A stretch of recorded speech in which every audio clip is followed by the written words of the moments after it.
नमः।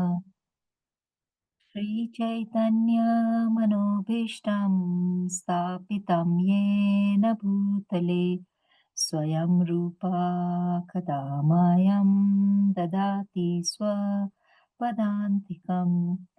वन्देऽहं श्रीगुरु श्रीयुतापदकमलं श्रीगुरुं वैष्णवंश्च श्रीरूपं साग्रजातं सहगना रघुनाथान्वितं तं सजीवं साद्वैतं सावधूतं परिजना साहितं कृष्णचैतन्यदेवं श्रीराधाकृष्णपादान् सहगना Lalita श्रीविशाखावितांश्च।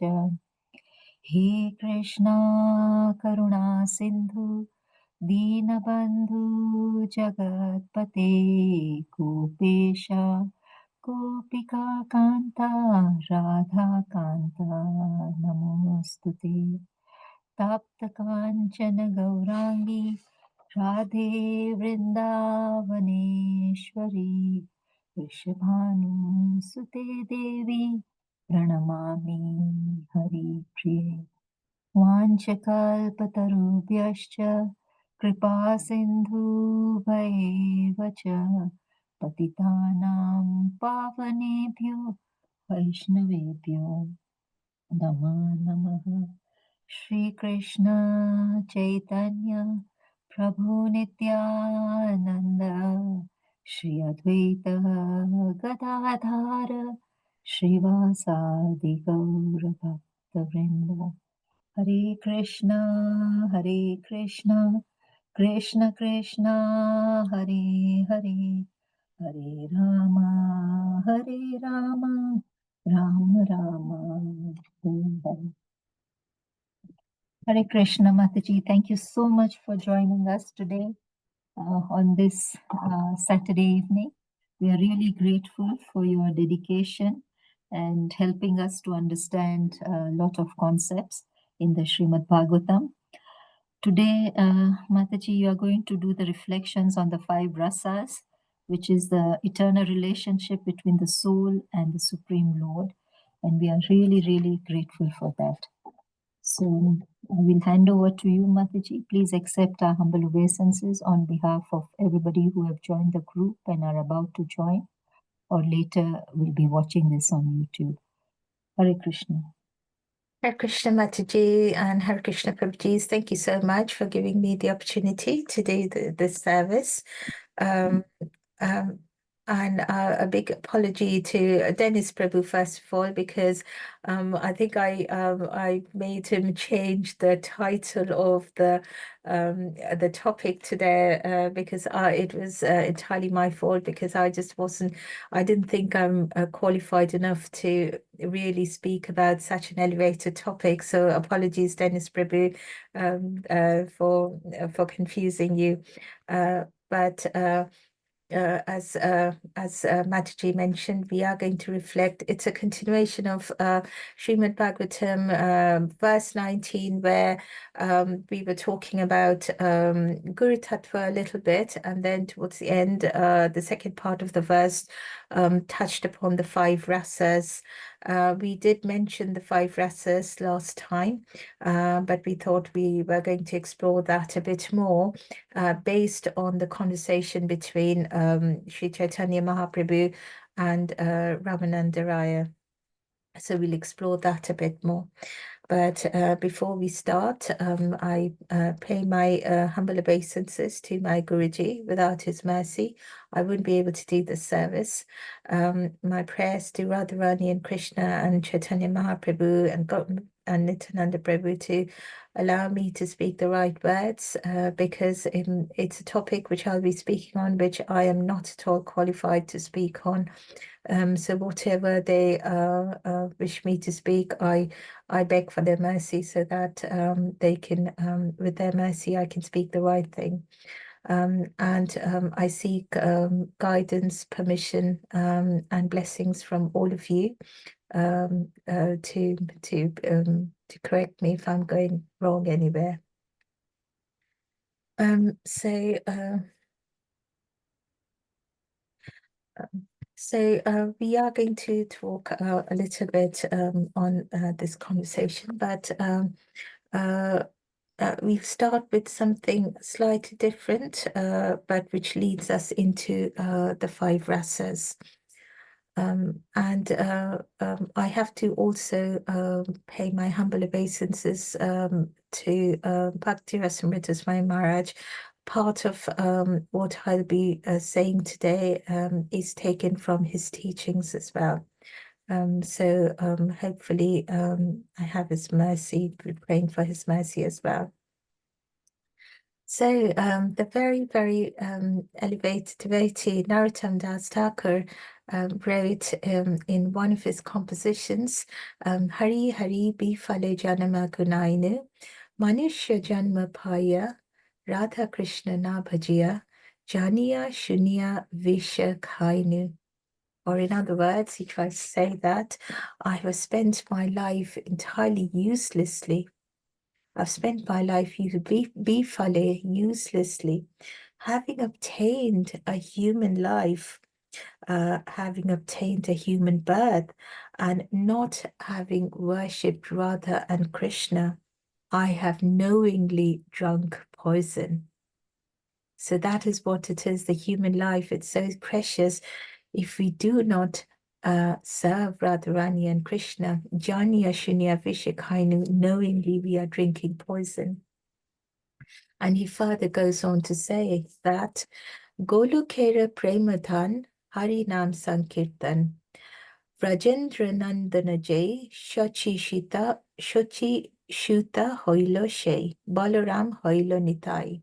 He says, the son of the king of Vraja, who is Nanda Maharaj, so Vrajendra Nandana, the son of Nanda Maharaj, Krishna, who's none other than Krishna, he has become, in Kali Yuga, he has become the son of Sachi, Sachi Shuddha Hoiloshe. He has become the son of Sachi Mata, none other than Nimai Pandit or Chaitanya Mahaprabhu. And so this Nimai, who was given the name Sri Krishna Chaitanya after his initiation as a sannyas by his guru Keshav Bharati. So Keshav Bharati, Bharati Gosai as he was called, he initiated Mahaprabhu into sannyas dharma. His first guru, of course, was Ishwarapuri, but he took sannyas dharma from Keshav Bharati. And so this Nimai Pandit, who was called, who was initiated and given the name as Sri Krishna Chaitanya, he had a wonderful conversation with, again, the great elevated devotee, Ramananda Raya, where the discussion where Mahaprabhu guides Ramananda Raya to reveal the highest aspects of devotion. And so through a series of questions and answers, which is a technique which is used quite a lot in the Shastras to reveal knowledge, to reveal absolute knowledge, not just through just plain didactic teaching or prescriptive teaching, but through the genuine want of an individual soul to know the truth. And that soul gets inquisitive, and that is where questions are asked. And so that is asked. This question and answer technique is done to advance one's understanding of the true goal of life, the absolute truth. And so this is where Mahaprabhu makes Ramananda Raya talk about the five eternal rasas, or the mellows, that bounds the devotees with Krishna. So through this series of questions and answers, they progressively discuss spiritual goals, starting from the very, very basic rules and regulations, and then culminating in the supreme selfless love for Krishna, particularly in the mood of Radharani, who embodies the ultimate selfless love for Krishna. So the Lord asked Ramananda Raya to clarify the spiritual truths and then he empowered Ramananda Raya to respond with evidence from the scripture, and that is that is the premise for the conversation that happens between them. Through this series of questions and answers. So this conversation between Ramananda Raya and Chaitanya Mahaprabhu is called Ramananda Samvad. And it's called a Samvad, which means a dialogue. And it's called a Samvad for an interesting reason. Now, usually it is called when there is a conversation or when the Lord is instructing a devotee, it is called shiksha or teaching or shiksha. So when the Lord instructs Rupa Goswami, it's called Rupa Shiksha. When the Lord instructs Sanatan Goswami, it's called Sanatan Shiksha. However, so it's usually the devotee who inquire from the Lord and gain knowledge and gain mercy. And through the instructions given by the Lord, they understand, they come to the state of self-realization. But over here, it is Chaitanya Mahaprabhu who does all the inquiries, asks all the questions to Ramananda Raya. And as the devotee, Ramananda Raya gives the answers around the conclusions of the scriptures. And so it becomes a dialogue where Mahaprabhu actually keeps on empowering Ramananda Raya and asks him to go into further depth and depth and depth, or rather higher and higher in his understanding until he reaches the absolute truth. And so Krishnadas Kaviraj Goswami, who writes the Chaitanya Charitamrita, by the way, this conversation or Ramananda Samvad, or this discussion between Mahaprabhu and Ramananda Raya, is in the 8th chapter of the Madhya Leela of Chaitanya Charitamrita. And so Krishnadas Kaviraj Goswami, he mentions that Mahaprabhu, he compares Chaitanya Mahaprabhu as an ocean of transcendental knowledge, and Ramananda Raya as a cloud. So when there is, there's heat, there's the evaporation happens from the waters in the ocean, and that rises into the air, and that becomes a cloud. So all that evaporation of water, it rises to become a cloud. So and then after that, when the cloud happens, the water evaporates and becomes a cloud, and then that cloud further rains, and then when the rain happens, the water goes back into the ocean, meaning that it is only through Mahaprabhu's mercy that Ramananda Raya was empowered. So from the ocean, it became a cloud at the devotee, and then the cloud gave the information, or Ramananda Raya gave the information, which again went back into the ocean. So Mahaprabhu empowered Ramananda Raya to reach those conclusions of ecstatic devotional service in the mood of Vrindavan, because that is the only place where you find the ultimate ecstasy of Krishna Prema. Now, and then we ask the question, what is this mood of Vrindavan? What is this ecstasy?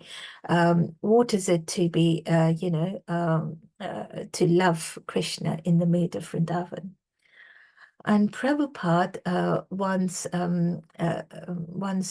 Prabhupada, after the GBC was set up, or the governing body of ISKCON was set up, and Prabhupada tried to give he appointed people, or that body was set up so that they could take responsibilities of Prabhupada as he was getting on in years. And then the GBC, or the governing body of ISKCON, they started making lots of rules and put into place lots of rules which would ensure that proper running of ISKCON happened. And then Prabhupada was, as he was sitting and he was listening to the governing body making all these rules, he commented that, um, don't forget, you're making so many rules, but don't forget what our true purpose and what our true goal is. And our true goal is to become mad for Krishna. That is the true goal, to become mad for Krishna. Now, this was a pastime being shared by in a kind of a yatra conference by one of Prabhupada's greatest devotees, Jayadvaita Prabhu, and there were many other Prabhupada's devotees, very many other senior devotees present there as well. So Jayadvaita Prabhu said, so Prabhupada made us remember that, don't forget, it is our goal to just be mad for Krishna. That is what it is, really. That ultimate Vrindavan mood, to become mad, completely mad for Krishna. And as he said that, he was speaking in a mic, and next to him there was Radhanath Swami Maharaj, and he immediately took the mic and he mentioned to Jayadvaita Maharaj that oh, you are a bona fide madman. You are a bona fide madman. To which Jayadvaita Prabhu, not to be quietened, he took the mic back and said, only one madman can recognize another madman. So there was this, exchange of lovely exchange between pure elevated devotees, where they not only established that, yes, it is the goal of life is to become a madman, but mad for what? Mad for the love of Krishna. And so that is what really is the mood of Vrindavan. And so we understand that, for Mahaprabhu to choose someone to express this madness for Krishna, that person really had to be someone special. And so we understand that Ramananda Raya was no ordinary devotee, because the Lord actually used him as an instrument to teach the world of the very, very confidential information about the transcendental, spontaneous devotional service. So this madman, this madness that we just heard in the past time, Mahaprabhu wanted Ramananda Raya to express that, to reveal that.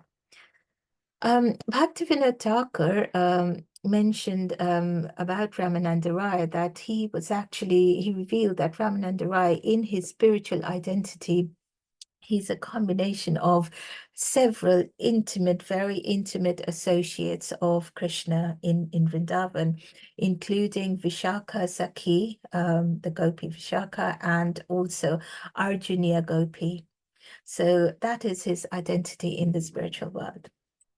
And so Mahaprabhu was planning to go from Jagannath Puri to South India. So after taking sannyas, he was in Jagannath Puri, and he was planning to go from Jagannath Puri to South India on pilgrimage. And one of his devotees over there, Sarvabhauma Bhattacharya, who again was a great devotee, he requested Mahaprabhu to go to Vidyanagar, which is on the banks of the river Godavari. And he requested if Mahaprabhu can go over there and meet Ramananda Raya, who was a government officer over there.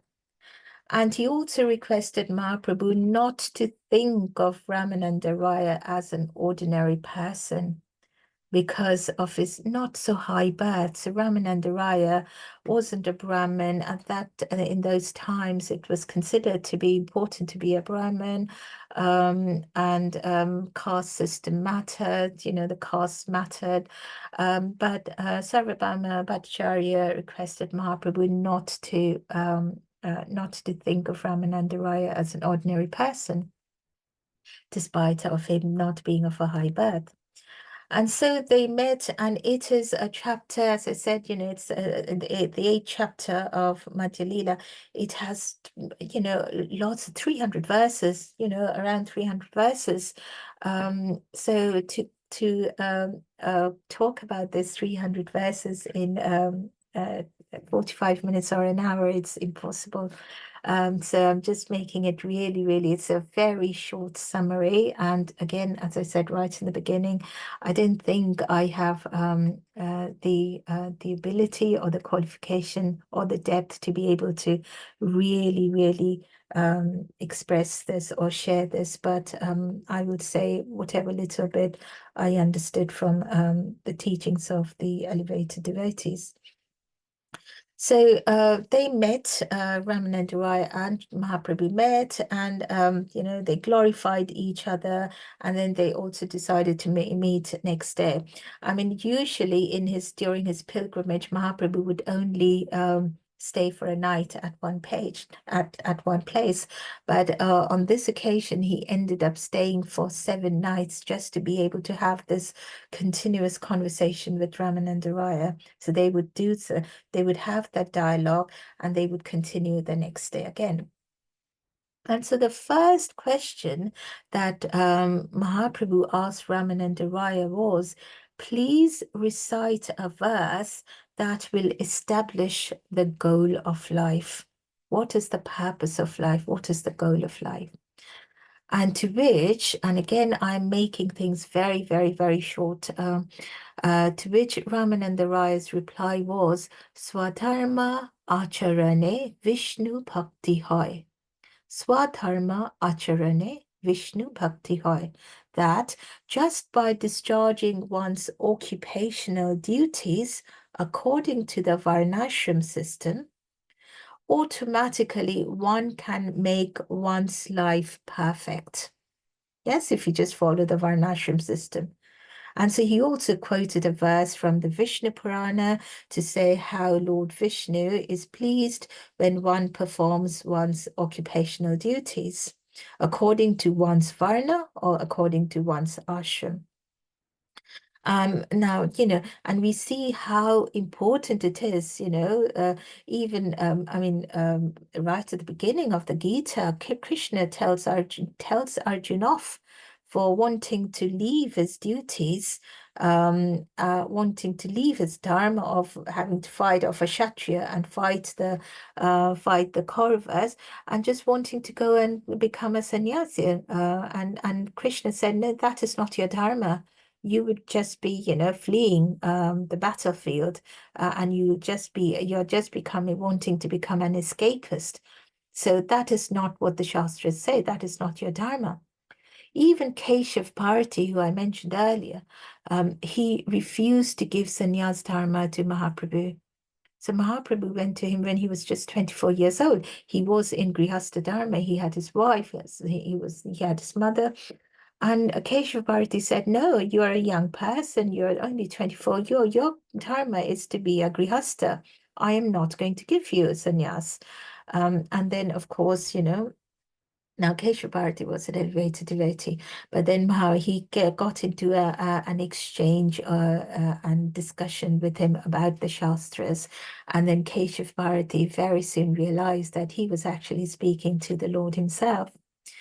And so he took a bow, he paid his obeisances, and he just said, my Lord, I understand now that you have a reason for doing this, because obviously in Kali Yuga, Mahaprabhu wanted to establish both, how important it is to do one's dharma, but not just do it anyhow, but do it properly. So whereas he, you know, exemplified Grihastha Dharma, he also wanted to exemplify Sannyas Dharma, especially because Mahaprabhu said that in Kali Yuga, it is not very conducive. Kali Yuga is not very conducive for Sannyas Dharma. It is very difficult to maintain Sannyas Dharma. So he wanted to exemplify that, but how? All Grihastha Dharma in the mood of Radharani, even Sannyas Dharma in the mood of Radharani, um, showing the ecstasy of separation from Radharani. So Keshav Bharati then understood, and obviously he gave, Mahaprabhu actually said in Keshav Bharati's ears the mantra that needed to be given to him. And then Keshav Bharati said that mantra back to in Mahaprabhu's ears, so to initiate him as a sannyasi. So Varnashram system is very, very important. And it's very, and as Krishna has established so many times in the Gita, and also we see in other Shastras, and so very rightly, Ramananda Raya says that, just following one's Swadharma, it is Vishnu Bhakti. Vishnu is happy. But hearing this, Chaitanya Mahaprabhu says, Eho Bhaja, or Bahya, in Bengali it's pronounced as Bhaja, Eho Bhaja, Age Koho Ar. Bhaja or Bhaya, it means external. So Mahaprabhu says it's an external reason you're giving. He doesn't dismiss Varnashram system because obviously it is key. It's a key thing of our Shastras. And Krishna brings it himself. But he says that he tries to say that it is a material arrangement of life. So it's external. Okay, now remember, every single time Ramananda Raya asks a question to Mahaprabhu, every single time Ramananda Raya gives an answer to Mahaprabhu, we have to remember the main question that Mahaprabhu asks Ramananda Raya: what is the purpose of life? What is the goal of life? So the first answer given was for an ashram system, and Mahaprabhu says, "Age Gohar, say more, because this is external." So it is just an arrangement of life in the human society. It's a material arrangement of life in the human society, which is required because it allows gradual purification and gradual advancement towards spiritual life. But it is still very much a material arrangement. So, aage kaho or say more. And so then Ramananda Raya's reply was that, okay, so the essence of life or the purpose of life is to offer one's karma, one's activities to Krishna without expecting any result. So to offer one's activities to Krishna. And so, we see also in the Gita, Krishna says, Karmanyavadikaraste ma phaleshu kadachana, in chapter 2, verse 47. So you have the right to perform your duties. However, you have the right to perform not any duties, but you have the right to perform your prescribed duties. That's according to your Varna and Ashram. But you are not entitled to the fruits of your actions. And that is it. So Ramananda Rai said, so that really is it. You do one's activity, but you do not expect the results. So here, Ramananda Raya, he establishes that it's not just doing one's duties, but hey, offering the fruits to Krishna. So we see that he takes a step forward. Whereas the first answer was just do your duty according to your Varna and Ashram. The second answer he gives was, yes, do your duty, but offer it to Krishna. So it's a step forward. It's not just doing one's swadharma, it's a step forward. And so he also quotes from the Bhagavad Gita again that, that whatever where Krishna says to Arjuna, whatever you eat, whatever you do, you offer in sacrifice, you give in charity, or whatever austerities you perform, you do it as an offering unto Krishna, unto me. But hearing this, Mahaprabhu was not completely satisfied. And he said, Eho bacho, this is external too. Aage kaho aur, say more. And because the activities, although the fruits of those activities, the results of those activities, although they are being offered to Krishna, but the activities are still material. So it's still external, still an external reason. And so Mahaprabhu wanted Ramananda Raya to go higher and more internal. And so then Raya says that the essence of one's perfection is to give up one's occupational duties, to give up varnashram, to give up one's duties completely. Or in other words, just take up sannyas, give up everything and not do anything. And he and further on he also goes on to quote Sarvadharman Parityajan, where Krishna says, Mamekam Sharanam Vraja, just take my shelter, just give up all kinds of dharma and just take up my shelter. But Mahaprabhu says, but it's still external. Why? Because merely taking up sannyas can just be a formality. It can be just a formality, a routine. It is still not devotion. And how do we define devotion? Devotion is not just serving Krishna. Krishna, we say, we are told that our constitutional position is, as Rupa Goswami says, Jivesh Swarupai Krishna Nityadas. Our constitutional position is to serve Krishna eternally. That is what makes us the happiest. But how do we define service or servant? Krishna doesn't want someone to fetch him water or just cook his food or do his tasks for him. No, Krishna, what service means and what becoming a servant of Krishna means is to love Krishna. That is the only thing that Krishna wants. He has everything else, but he only wants our love. And why? Because this is the ultimate, the pinnacle of understanding what it is, Krishna Prema, love. Because this is the only thing that cannot be forced. Love can never, ever be forced. Even in the material platform, we see, you cannot force love. And so Krishna, with the little bit of free will that he has given us, he wants us to love him and love him spontaneously. And so, even if we give up all one's activities and one becomes a sannyasi, it can just be a formality, but it is still not devotion. And devotion, bhakti, is nothing but love for Krishna. That is what bhakti is. So it may be detachment from the material, and but one can become detached even in grihastha ashram, even as a brahmachari, as a grihastha, as a vanaprastha, and as a sannyas. One can be detached. One can be detached as a brahmana, as a kshatriya, as a vaishya, as a shudra. It doesn't. The varna and the ashram does not restrict one from becoming detached. Detachment does not mean leaving everything, but rather being amongst everything, but attaching oneself to Krishna. And when one attaches oneself to Krishna, starts thinking about, even if I'm cooking, how is Krishna going to like, what would Krishna like to eat today? What would Krishna like to drink today? How can what in our if I'm doing my daily activities, I'm doing my work, okay, if I'm doing something, then is this the right way? Would Krishna be happy the way I'm actually doing my work? So it is keeping Krishna at the center of all our activities and attaching ourselves to Krishna rather than complete detachment and just going away and leaving one's, roles and responsibility.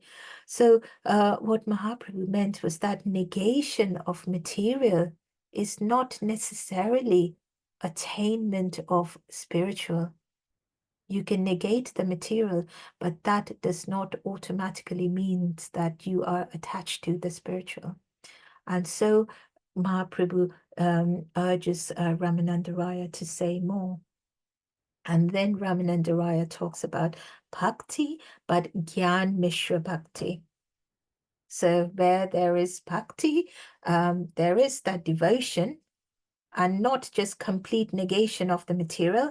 There is devotion, but there is a bit of speculation, because there's the knowledge which wants the person, wants the individual soul to speculate a bit more about who is God, what is happening, so there is not that complete understanding of the Lord. And so in each stage, Ramananda Raya quotes verses from the Gita or from the Shastra, from the scriptures, as Chaitanya Mahaprabhu had asked him to do. Because Mahaprabhu's question was, you tell me what is the purpose of life, but with the help of scriptures.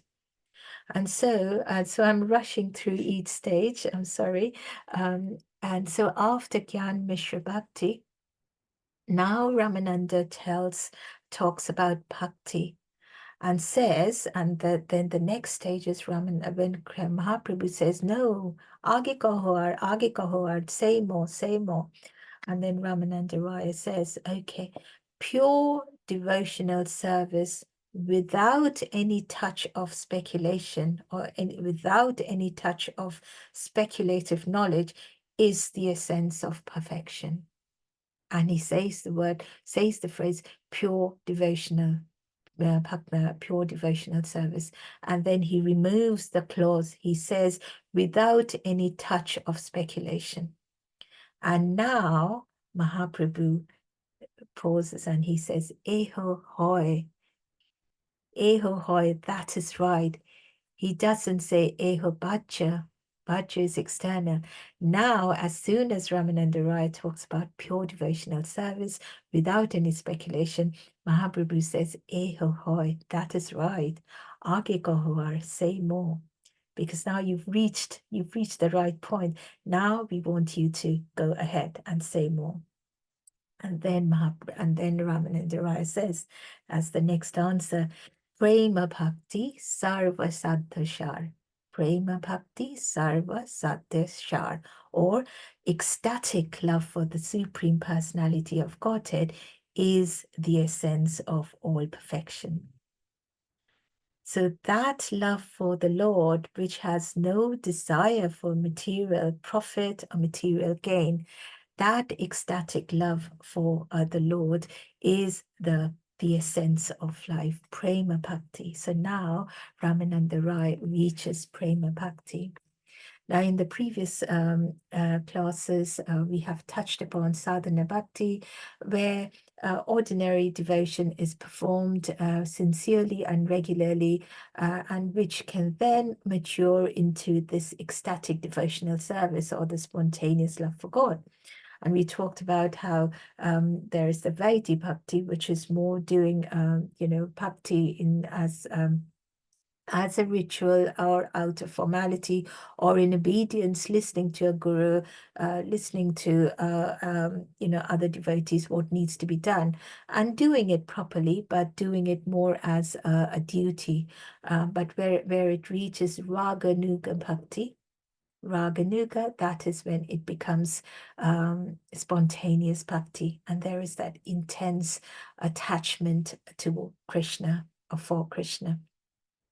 And so now, having mentioned Prema Bhakti, having mentioned this, all further talks between Chaitanya Mahaprabhu and Ramananda Raya now is based only and only on the platform of this spontaneous devotional service.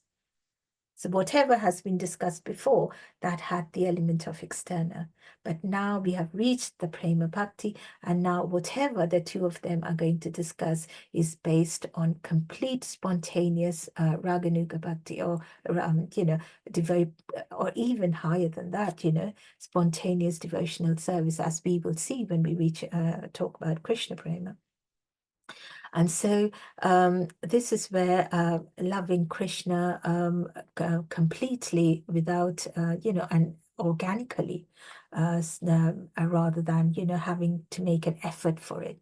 And so this natural inclination towards Krishna reaches the absolute height. And what we mentioned earlier the other day as well, we only touched upon it, and we said that, when this natural inclination to love Krishna and serve Krishna, it reaches to such a high that it actually becomes a total greed. It becomes complete greed for wanting to do that, to love Krishna.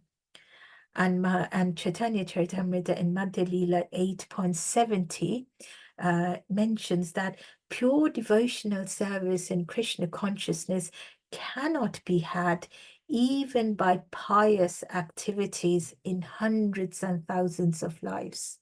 You cannot do that. Even if you have hundreds and thousands of lives, pure devotional service in Krishna consciousness cannot be had. And it carries on to say, it can be attained only by paying one price. That is, intense greed to obtain it. So the only price to get that pure devotional service is this intense greed to obtain that love of Krishna. So that's Madhya Lila 8.70. So now we compare, what it is pure devotional service, just basic pure devotional service, and then pure devotional service in ecstatic love. So it's both are pure devotion, but whereas one is just devotion, okay, just wanting to serve the Lord, spontaneous, but wanting to serve the Lord, because remember now, once we reach prema bhakti, the love is only spontaneous. You cannot reach prema bhakti without the love being spontaneous for Krishna. But even in that spontaneous love, it can just be, just the love or wanting to love Krishna. And then when it increases and it becomes absolute greed to serve Krishna, that is where it becomes that ecstatic love for Krishna. And so, we have read this in Canto 1 when we see where it says, Savai Pumsham Parodharma Yato Bhakti Radakshije Ahaituki Apratihata Yayatma Suprasidati, or the supreme occupation of or dharma for all humanity is that by which men can attain to loving devotional service unto the transcendental Lord. But such devotional service must be unmotivated and uninterrupted to completely satisfy the self. So it has to be ahaituki apratihata. So that's Srimad Bhagavatam 1.2.6. Otherwise, we cannot have that ecstatic love. And this spiritual love is selfless, unconditional, and it prioritizes the Lord, and it prioritizes the happiness of the Lord. It prioritizes the beloved. Krishna is the beloved and above everything else. So that is what we are being told. So now Ramananda Raya, having come to the platform of Prema Bhakti, or pure spontaneous love, now he further talks about the rasas, or the relationship of that the Lord has, which is manifested in the different flavors or different mellows. And so the first one is is devotional service spontaneous, but there is the sense of neutrality. The urge is there to serve the Lord, say the clothes of Krishna, the jewelry of Krishna, the flowers in Vrindavan, the grass that Krishna walks on, the dust of Vrindavan. They all want to serve Krishna. They are looking forward, they look forward the whole day. When will Krishna come to graze the cows? The Krishna will be walking on me. They look forward to that. When will Krishna smell the flowers? They look forward to that. So there is that urge to serve Krishna, but it is in the sense of neutrality. And then there is the sense of being a subordinate of Krishna. So serving the Lord in the mood of a servant, or in Dasya Rasa.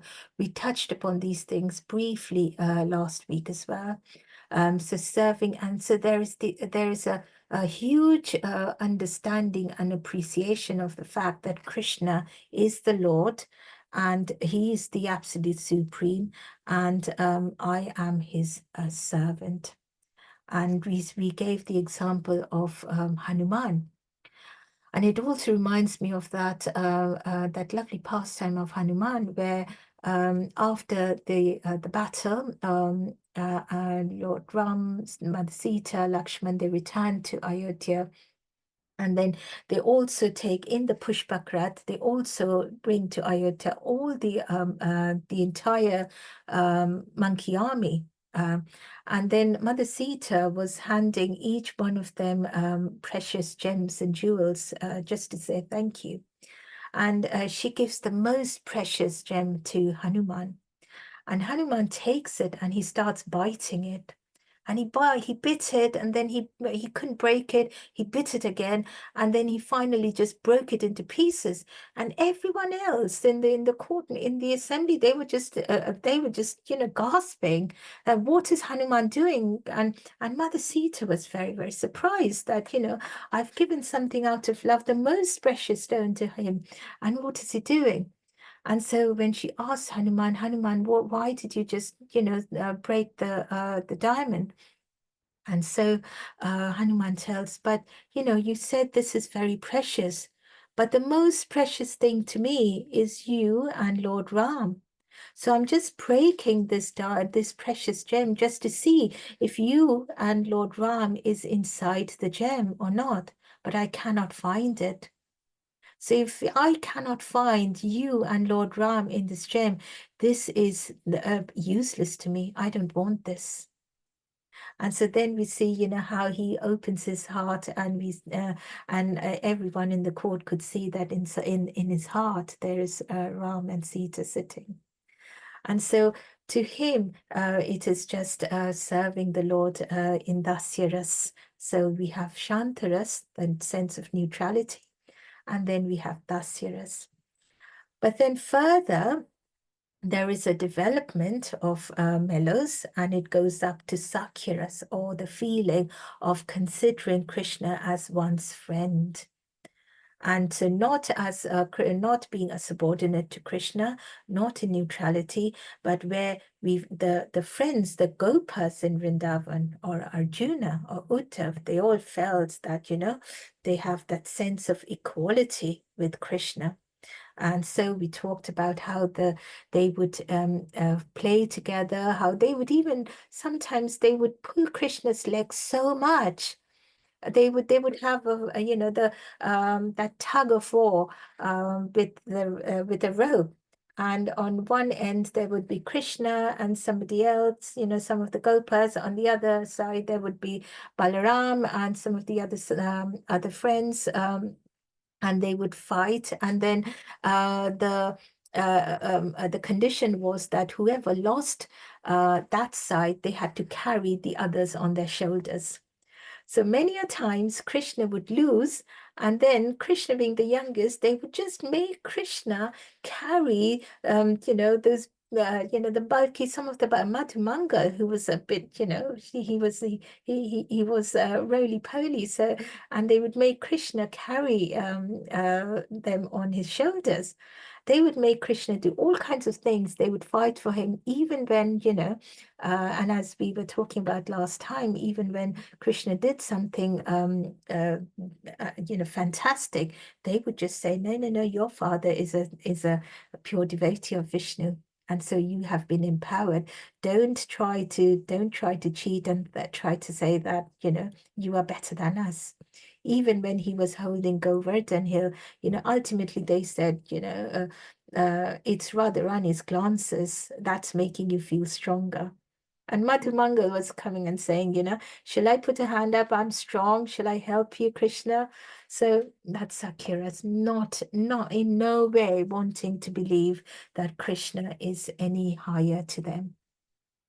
And so, and then during the Kalyadaman, the friends, they were fainting. They were so frightened for Krishna that Krishna is now he has been wrapped all around by that huge snake. Only Lord Balaram, only he was standing over there and smiling because he knew what was happening. He knew who Krishna was. But all the other friends, they didn't. And they were just so very frightened for Krishna.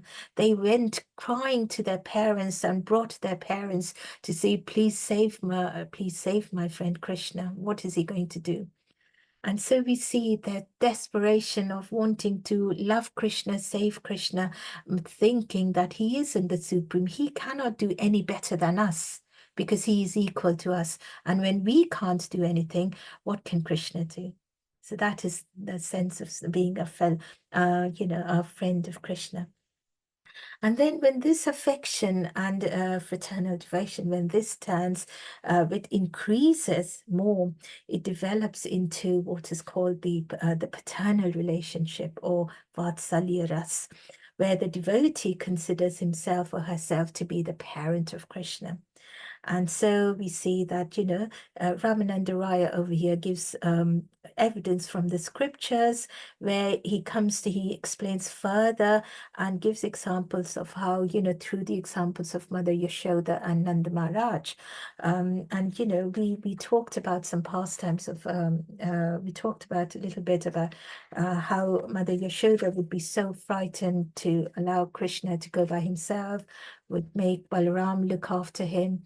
And it said, so I'm not going to repeat those, but I just thought, one interesting thing I came across when I was listening to one of the classes of my Guruji, and he mentioned that Mother Yashoda, she was the queen, Nanda Maharaj, he was the king of that village.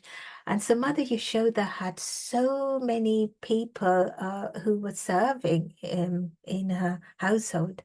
So she allowed them to do all the other things, serve in all other things.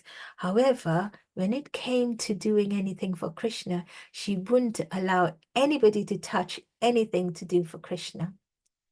Right from when Krishna would wake up until he went to bed at night, Mother Yashoda would ensure that she wanted to do every single thing for Krishna.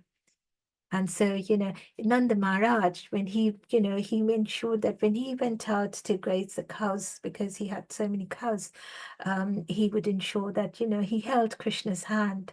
He wouldn't allow Krishna to get lost amidst all the other cows, and they would be so frightened that something will happen to Krishna. So to them, Krishna was dependent. Krishna was their son. They were dependent on him. And so they had to take care of him. And if they did not take care of him, some harm might come to Krishna. He might fall ill, or he might commit some mistake or cause harm to himself. So the devotees in Vatsalya Ras, they become very, very protective about Krishna. So even though Krishna is the ultimate protector for everyone in this entire creation, if you are in Vatsalya Ras, in that Ras with Krishna, in that kind unique relationship with Krishna, then you become the protector of Krishna. And that is what happens. That is why we see Mother Yashoda and Nanda Maharaj behaving in that way.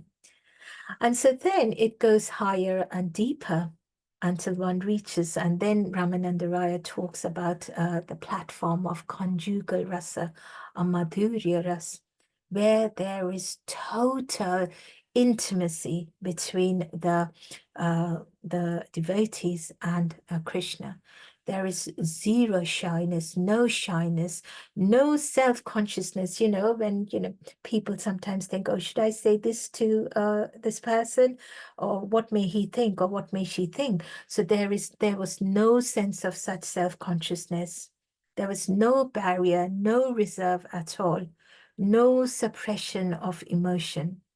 Complete and total and ultimate intimacy between the devotees and Krishna. And so Ramananda Raya speaks about the rasaka. He talks about kanta prema, where it's prema bhakti in the conjugal mood. And to illustrate the conjugal love, he talks about the rasa dance and how the gopis participate. The gopis left everything, you know, as soon as Krishna started playing his flute. We will read in the Krishna book, we'll read in Canto 10, how the gopis just left everything, whatever they were doing, feeding their children, you know, looking after their in-laws, or, you know, at the house of their parents. It was night time, they just left everything and they just came to Krishna without any inhibition. That it was night time. Some were even locked at their homes, and those gopis, they even left their material body just so that in spirit they could be with Krishna. And even Mother Lakshmi, the goddess of fortune, even she didn't have the opportunity to go into the rasa dance because her barrier was that of awe and reverence. There was that Aishwarya Bhava in Mother Lakshmi. So she could enter the rasa dance, which was pure Madhurya Ras of Vrindavan. And so we see so many pastimes of, you know, where we see once when Krishna was little, how he stole the clothes of the gopis. Can you give me 5 extra minutes until yeah, 5 past the hour, and then I'll complete it quickly.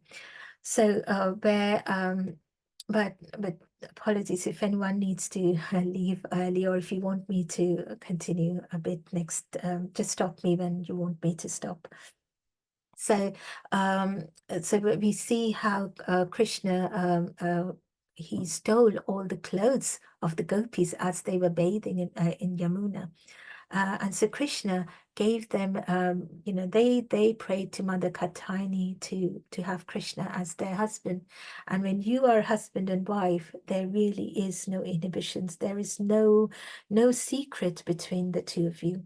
And so Krishna gave them that opportunity to be their husband. He was little at the time, but it's, you know, the understanding behind it. And also by taking away all their clothes, you know, one might think, what is this little naughty boy doing? The gopis had to, you know, Krishna was asking the gopis, you have to come out of the water as you are and then take the clothes from me. So Krishna was just saying that leave all the inhibitions you have. When you come to me, you have to come to me with complete, total surrender. Leave aside all your shyness, That all sounds your like an intense or expectation. all your inhibitions. You have to come to me without any kind of shyness, and that is what it is in conjugal love. That is where the gopis are totally. When Uddhava went to Vrindavan to talk to the gopis and say, you know, Krishna can't come back now. He is the king. They talked, they were brutal to Uddhava, especially Radharani.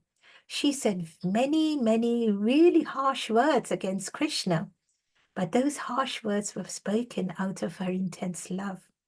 Only a person who can love someone that much, with that much ecstasy, has the power, is empowered by Krishna to be able to speak about him in that way.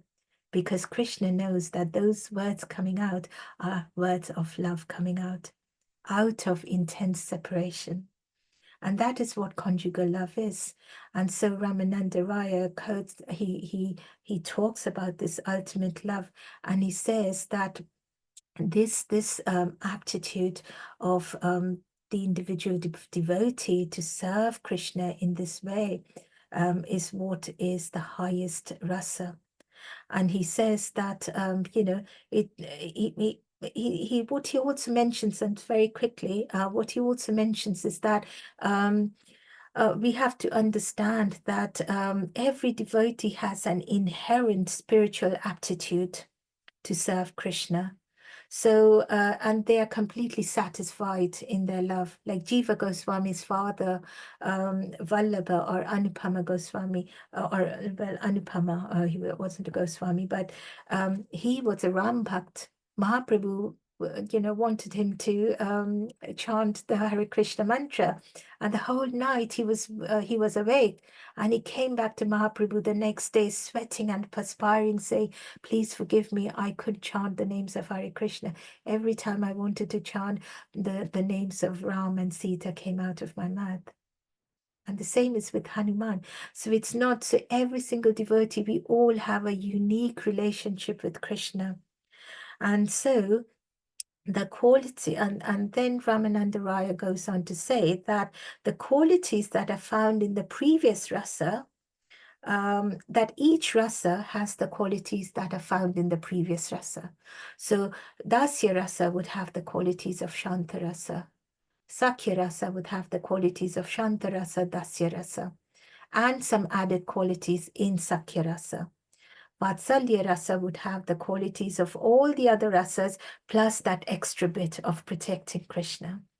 And when it comes to conjugal rasa, it has the qualities of all the rasas. So the gopis, especially Radharani, she would be a friend, she would be a lover, she would be a parent at times, she would cook for Krishna, she would be everything. So it had all the qualities of the other rasas and that extra bit. And so Ramananda Raya now establishes the perfect example of this conjugal love. And that is the love that Radharani has for Krishna. And he says that Radharani, that is the most valuable jewels and the greatest of riches that can possibly be in the entire of creation. That's the most precious jewel. And so where we are told about jewels in terms of material, we are in the material world, we are told that the most precious jewel is the love that Radharani has for Krishna. Please excuse me once.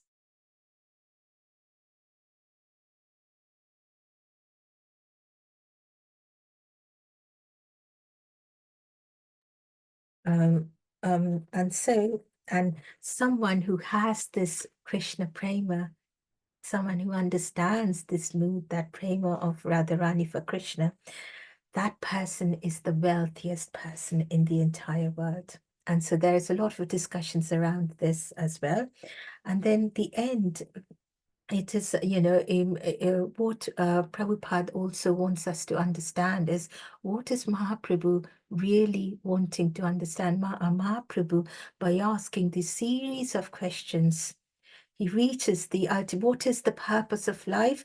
What is the greatest wealth? The greatest wealth is to be able to love Krishna like Radharani. That is the purpose of life, Krishna Prema. But the other thing Mahaprabhu also wanted to establish was that who is the person who has given him that knowledge? He has got that knowledge from Ramananda Raya, as a guru would give the knowledge to a devotee. Mahaprabhu was the devotee here.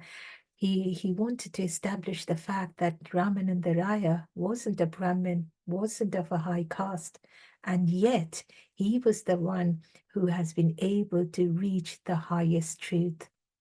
Give us what is the highest truth, that of Krishna Prema, not just Krishna Prema, loving Krishna like Radharani.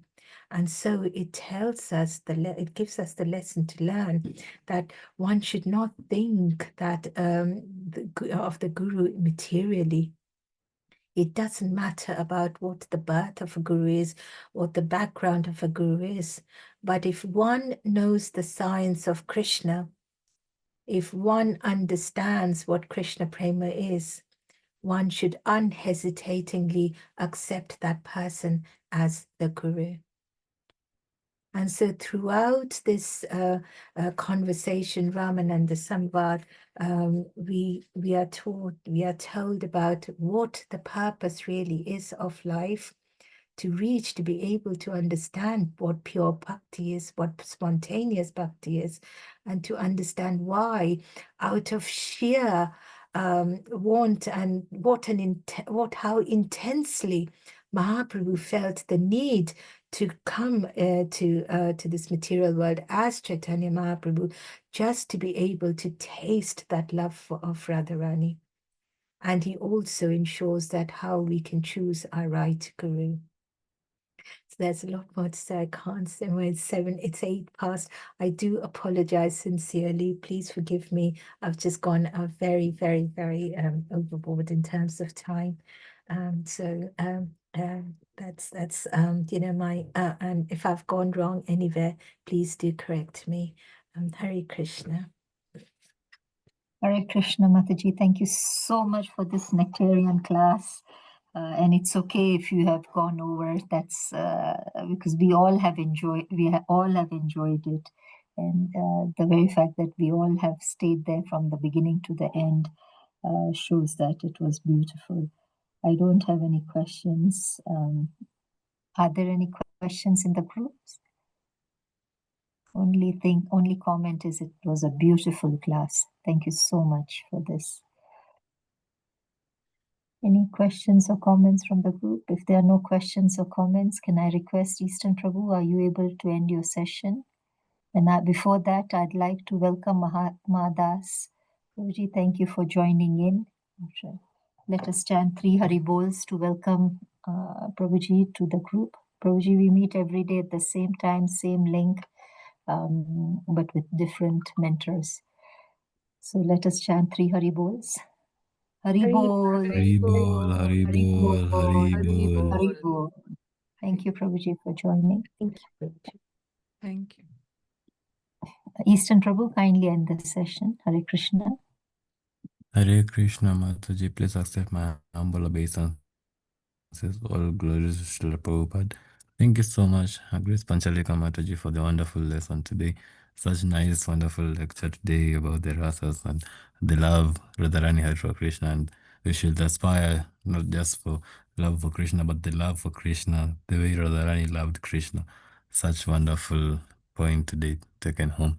With that, I will invite each and every one of us to unmute and chant one round of the Hare Krishna Mahamantra in the glorification of our Grace Panchali Mataji for the wonderful lesson.